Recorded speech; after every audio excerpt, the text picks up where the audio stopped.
Hi, good day everyone, especially to our teaching profession instructor. Good day, ma'am. And today, by the way, my name is Crystal Narration. And today, as of today, I will be narrating about global historical foundations of education. So, if we talk about this, so today's education system did not get here by accident. In order to have an effective curriculum, it is important to try new ideas, take suggestions from others, and use new strategies. Throughout history, education has been tested and changed in accordance to what the data shows us. From the colonial period to the transitional, and our nation's education has changed from decade to decade. Okay, we have here. So first, we have first period. We have here colonial or the colonial period in 1642 to 1776. So it began in Massachusetts. So their most important subjects were reading, writing, then spelling. So this would allow them to read the laws. Okay, the colonial period sets the foundation for the importance of reading and language arts as the focus of areas of education. Because of the melting pot of settlers, education or schools were controlled locally. Okay, so this curriculum also consists of basic skills in reading, language, arts, mathematics, and respect for authority. Mostly made up Puritans who thought that school was for children to be taught how to read scriptures and to know current events. So, school is consisted of town schools, parochial and private schools, Latin grammar schools, academies, and number 5, colleges. So first we have town schools, I mean. So this one-room building, public school, attendance was not always consistent. Okay, so we have number 2, parochial and private schools, so run by religious groups, missionary societies, and upper class. So we have number 3, Latin grammar schools, so secondary level or upper class boys, preparation for college. And number 4, we have academies. Introduce a curriculum for those not going to college, so students could choose their own foreign language. So we have the last one, college or colleges. So it is based on Puritan view ministers are seen as educators. Okay, so this colonial period is important for today's education because it set the foundation of education as I know it today. So the group of immigrants that helped shape America into the country it is today did that by applying philosophy, discipline, and a focus on skills. This period set up the country for a positive look on how important education is. So next we have a national period in 1776 to 1850. So education was encouraged by the government. Land was donated by the government for regions to build schools. So subjects such as geography and English became important, along with keeping reading, writing, and arithmetic. So this is important papers to remember. Okay, first we have Dr. B. Bush. So he encouraged the idea that tax dollars should pay for public education and college. So wanted to push education into new fields.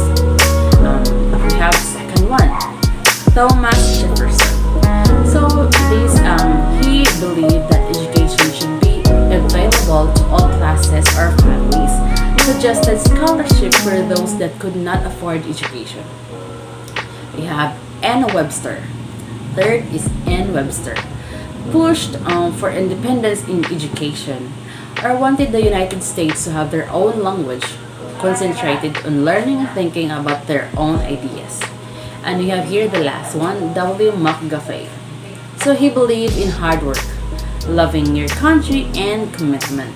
We're going to move the 19th century European educators. So this influence of English education begins to dwindle.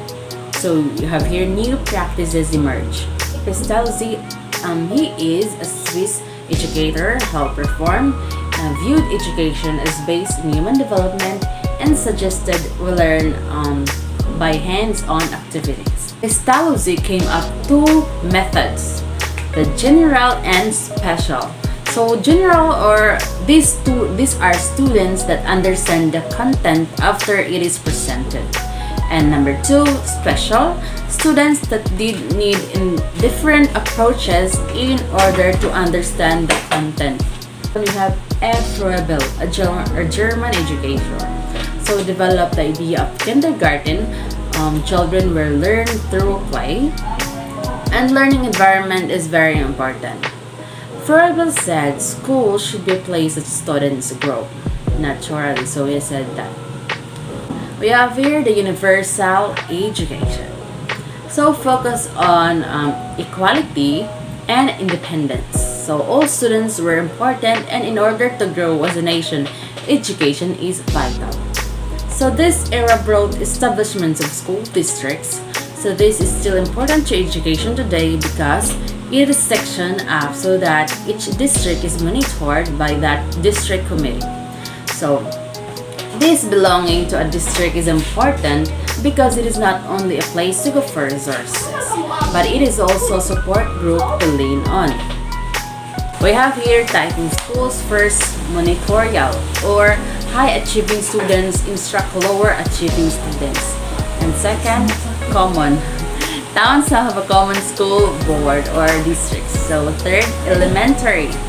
Public, more subjects are introduced. Secondary. So more students are consistently enrolled at this time in academies. Taught vocational and adaptive skills. Academies. So taught vocational and adaptive skills, or replace high school if students did not wish to go to college. And we have here high school. Standards were reinforced, attendance was seen as important. This one, transitional period. So this period, or at this point, it was important that all students were served. So committees were created to make a standardized curriculum. These committees also focused on authority, school discipline, related art classes, and practically living skills. So these academic subjects for secondary school became focused. Rather than reading, writing, and mathematics, students were offered 9 subjects and given the choice of different tracks throughout their education. Important names during this transitional period we have here.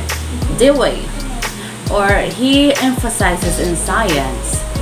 Jude emphasizes in nature responses.